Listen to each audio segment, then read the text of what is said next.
The History of Angkor Wat. Introduction.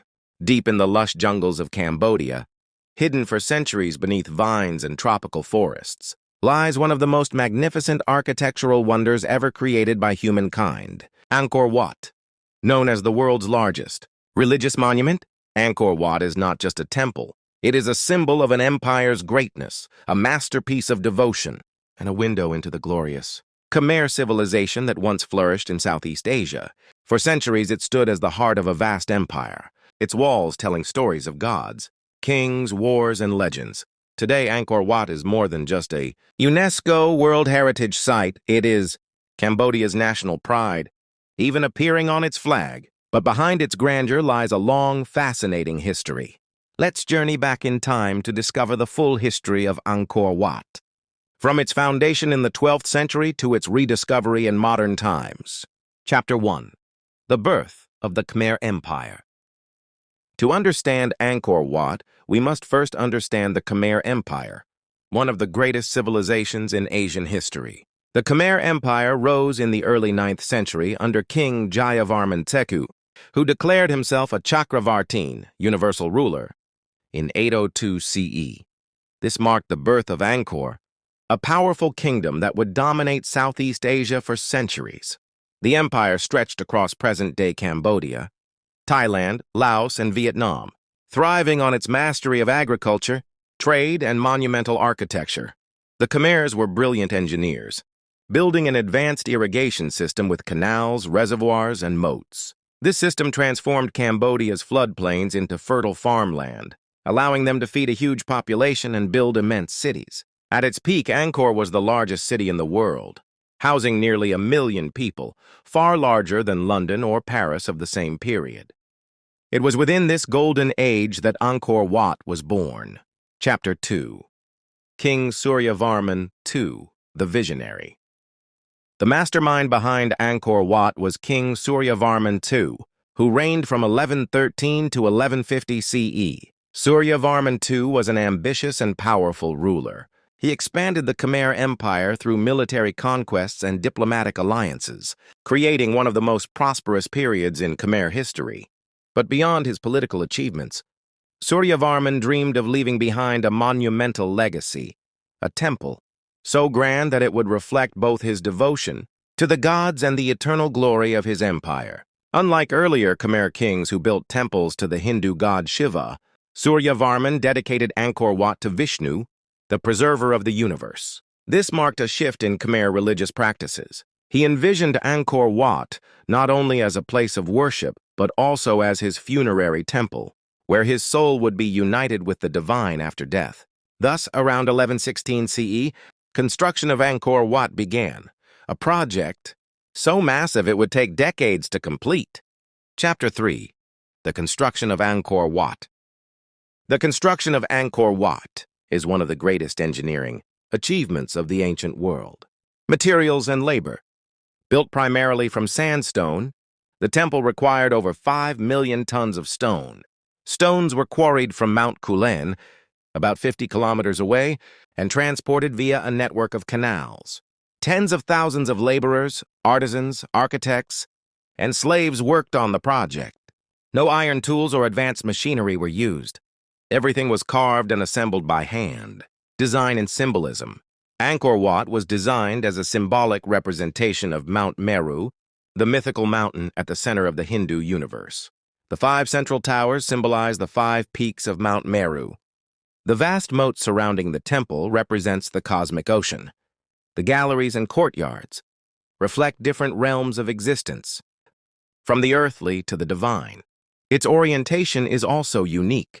Unlike most Khmer temples, which face east, Angkor Wat faces west, the direction associated with Vishnu and also with death. This supports the idea that it was meant to be Suryavarman's funerary temple. Art and carvings. The walls of Angkor Wat are covered with over 3,000 celestial apsaras, dancers, and bas-reliefs that stretch for nearly 800 meters. These carvings depict scenes from the Mahabharata, Ramayana, and Hindu cosmology. One of the most famous is the churning of the ocean of milk, symbolizing the eternal struggle between gods and demons. Every detail was meant to reflect divine harmony, Cosmic Order and the King's Connection to the Gods. Chapter 4. Angkor Wat in the Age of the Khmers. When Angkor Wat was completed in the mid-12th century, it stood as the jewel of the Khmer Empire. It served multiple purposes. 1. A temple dedicated to Vishnu. 2. A royal mausoleum for King Suryavarman II. 3. A political statement of Khmer supremacy.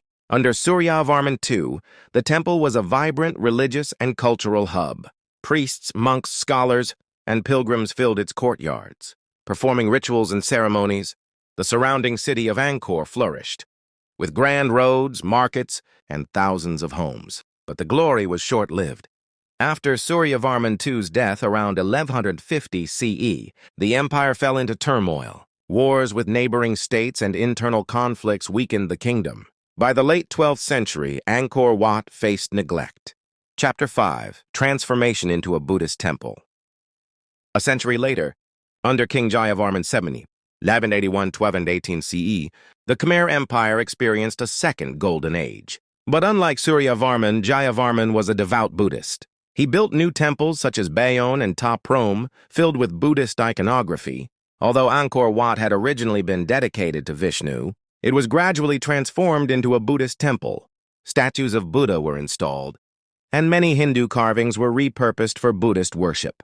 This shift ensured that Angkor Wat was never fully abandoned. Unlike other Khmer temples, even as the empire began to decline, Angkor Wat remained a living religious site. Chapter 6. The Decline of Angkor. By the 14th and 15th centuries, the Khmer Empire began to collapse. Several factors contributed. Climate change, prolonged droughts followed by devastating floods, weakened the sophisticated irrigation system. Wars. The empire faced repeated invasions from the powerful Siamese kingdom of Ayutthaya. Economic decline. Trade routes shifted, reducing Angkor's wealth. In 1431 CE, Ayutthaya forces sacked Angkor, marking the fall of the city. The Khmer capital eventually shifted south to Phnom Penh, yet Angkor Wat endured. Protected by Buddhist monks, it remained a place of worship, even as the jungle slowly engulfed much of Angkor. Chapter 7. Rediscovery by the West. For centuries, Angkor Wat was largely forgotten outside Cambodia. Local communities still worshipped there, but the world had little knowledge of its existence. That changed in the 19th century when European explorers arrived. In 1858, the French naturalist Henri Mouhot visited Angkor Wat and was stunned by its scale and beauty. His writings introduced Angkor Wat to the Western world, calling it a rival to Solomon, erected by some ancient Michelangelo. Soon, archaeologists, historians, and adventurers flocked to Cambodia. The French colonial administration took great interest in Angkor, initiating restoration projects in the early 20th century. Chapter 8. Angkor Wat in modern times. The 20th century was turbulent for Cambodia, and Angkor Wat stood as both a sanctuary and a survivor. During French colonial rule, 1863-1953, major restoration work began. In the 1960s, Angkor Wat became a symbol of national pride, even appearing on Cambodia's flag. The Khmer Rouge regime, 1975-1979, devastated Cambodia, but Angkor Wat was spared from total destruction. In 1992, Angkor Wat was declared a UNESCO World Heritage Site, sparking global efforts to preserve it. Today, it attracts over 2 million visitors annually, making it one of the world's most visited archaeological sites. Chapter 9. Symbolism and Architecture in Detail.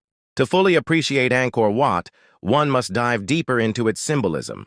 The central sanctuary rises 65 meters, representing the summit of Mount Meru.